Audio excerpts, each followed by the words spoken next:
Fantastic. And I'm a big believer in serendipity. And I believe that you met Victor de Wolf, the co-founder of Recyclei at Bath. Is that right, Peter? Yeah, exactly. So interestingly, he was on the same course as me, but he was a year below.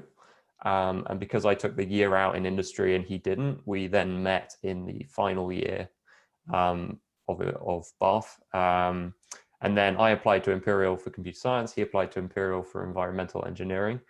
And so we met at Imperial and did quite a bit of I helped him out with his thesis in a way, because I think he got to the decision point where he was like, oh, I need to decide what to do for my thesis, but my friends are doing all this cool stuff in computer science. So what I'll do is I'll take environmental engineering and combine it with computer science and then do computer vision applied to the waste industry. So then he got to, do some of the cool computer vision stuff while still doing, a slightly less sexy degree. But it turned out really well in terms of results and in terms of industry traction. And that was the start of Recyclei. So you're saying that Victor wanted to be one of the cool kids and therefore did computer science?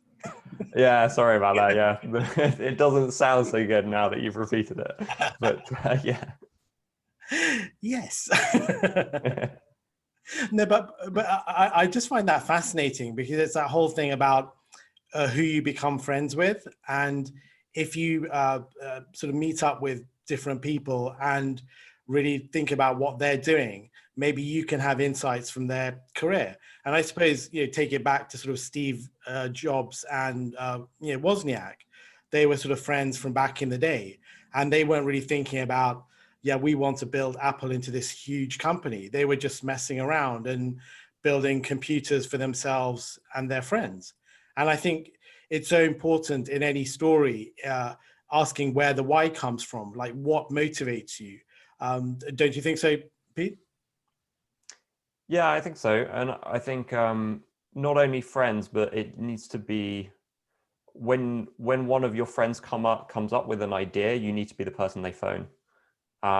So you need to be friends, but then also they need to trust you, as in, this guy's either in the right field, which was me because I was, computer science, or is the sort of go-to person for the work or, knowledge about a particular area. So as long as you're happy to delve in, kind of improve your skills and be that person that people phone, then I think it's quite a good way to open doors that wouldn't necessarily sprout up otherwise.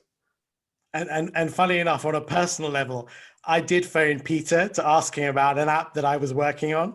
And actually, Peter was quite inspirational in pointing me in the right directions.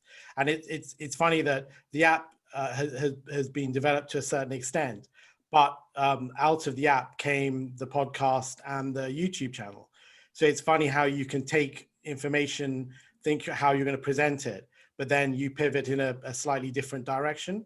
So I think the work you're doing on one project, it's never useless. Even if that project doesn't proceed, you always learn something, or you build friendships or relationships. I find that quite fascinating.